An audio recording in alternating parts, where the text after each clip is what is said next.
और आपको बता दें ड्रग्स केस में अजीबोगरीब दलील सामने आ गई। अजीबोगरीब दलील ये है दीपिका को बचने की कवायद है, सिर्फ दिखावे के लिए ड्रग्स लिया, मजाक के लिए ड्रग्स लिया, मैं खिलाड़ी हूं, ड्रग नहीं लेती। ये देखिए एक और बड़ी खबर आ गई। दीपिका जब एनसीबी के शिकंजे में आ गई तो बचने के लिए क्या कर रही है, कह रही है मैंने जो ड्रग्स ली थी वो सिर्फ दिखावे के लिए ली थी, मजाक के लिए ली थी। क्या यानी दीपिका ने क्या ड्रग्स की बात कबूल ली है? ये सबसे बड़ी खबर है। अगर दीपिका ये भी कह रही है कि मैंने मजाक में ड्रग्स ली थी, सिर्फ दिखाने के लिए ली थी, तो यानी उन्होंने स्वीकार कर लिया है कि उन्होंने ड्रग्स ली थी। उन्होंने साथ में जोड़ा मैं खिलाड़ी हूं, ड्रग नहीं लेती।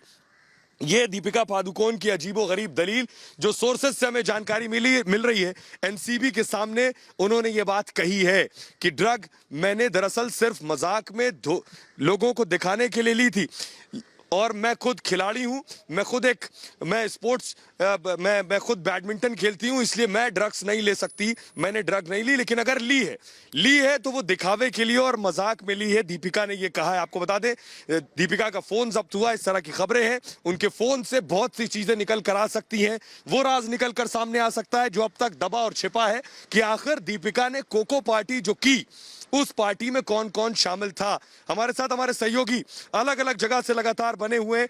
हमारे साथ गौरव बने हुए हैं। गौरव, अगर जल्दी से बताएं दर्शकों को, जल्दी से बताएं दीपिका ने जो कहा कि मैंने ड्रग्स तो ली लेकिन मजाक में ली, क्या दीपिका ये स्वीकार रही है उन्होंने ड्रग्स ली थी?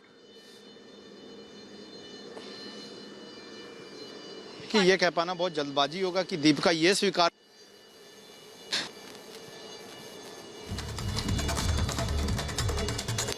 जो पूरा इस मामले में जो पूरा ड्रग चैट आया है, दरअसल वो जो ड्रग है वो दरअसल ड्रग नहीं, वो स्मोकिंग के लिए ली जाने वाली सिगरेट है और वो स्मोकिंग की बात कर रही है। अतुल, ये एक्सक्लूसिव जानकारी आपके पास है।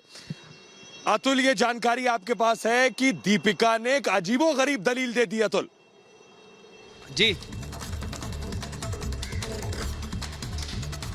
जी सोहेल, मैं आपको बता दूं कि जब क्वेश्चनिंग की जा रही थी दीपिका पादुकोण की, तो उन्होंने कहा कि हम तो बोस्टिंग करते हैं, ब्रैगिंग करते हैं, और अगर ब्रैगिंग करते हैं तो कई बार क्या जी मैं आपको बता दूं, इसका ये कहना था कि कई बार हम ब्रैगिंग करते हैं कि मैंने ये कर दिया वो कर दिया, जबकि करा हमने कुछ नहीं होता। कि मेरे को हॉलीवुड की एक बहुत बड़ी मूवी मिल गई है अल पचिनो के साथ, लेकिन मेरे को मूवी नहीं मिली होती। इसी प्रकार से मैंने बोला कि मैंने ड्रग्स ली है लेकिन मैं ड्रग्स नहीं ले रही थी, हमने तो सिर्फ सिगरेट की बात की थी। हम कभी ऐसा कर ही नहीं सकते। मैं एक स्पोर्ट्स वूमन हूँ, डेली जिम जाती हूँ, हेल्थ कॉन्शियस हूँ। एक स्पोर्ट्स वूमन कभी भी ना तो ड्रग्स करती है ना किसी और को ड्रग्स करने के लिए बोलती है। हेल्थ कॉन्शियस हूँ, हेल्थ का ध्यान रखती हूँ। मुझे पता है कि हेल्थ में ड्रग्स ले जाएगी तो हेल्थ खराब हो जाएगी, और मैं दूसरों को भी बोलती हूँ कि आप हेल्थ कॉन्शियस रहो, ड्रग्स मत लो। तीसरा उसने बोला कि मैं जिम करती हूँ, डेली जिम करने वाला आदमी या जिम करने वाली औरत कभी भी ड्रग्स सपने में भी नहीं सोच सकती है। ये 3 पॉइंट्स उनको ट्यूटर किए गए थे, किनके द्वारा, जो बैटरी ऑफ लॉयर्स थे, मतलब बहुत सारे लॉयर्स की जो टीम थी उसने उनको बताया था। और इन्होंने 180 क्वेश्चन, अराउंड 180 क्वेश्चन खुद जो है दीपिका की टीम ने बनाए थे कि अगर ये क्वेश्चन पूछे जाते हैं तो आपको क्या क्या जवाब देने हैं।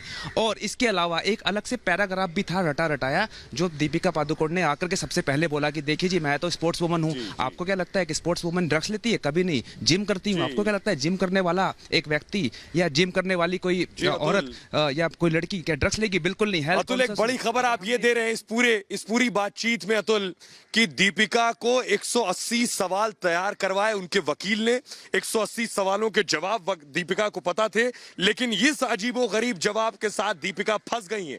उनका कहना है कि उन्होंने मजाक में केवल दिखावे के लिए ड्रग्स लिया। तो क्या ये कहना चाह रही हैं कि बॉलीवुड में ड्रग्स एक स्टाइल स्टेटमेंट है? आप पार्टीज में जाएंगे और ड्रग्स लेंगे तो आप बताएंगे कि आप उनके बराबर हैं। ये एक और बात को बेपर्दा करता है। एक छोटे से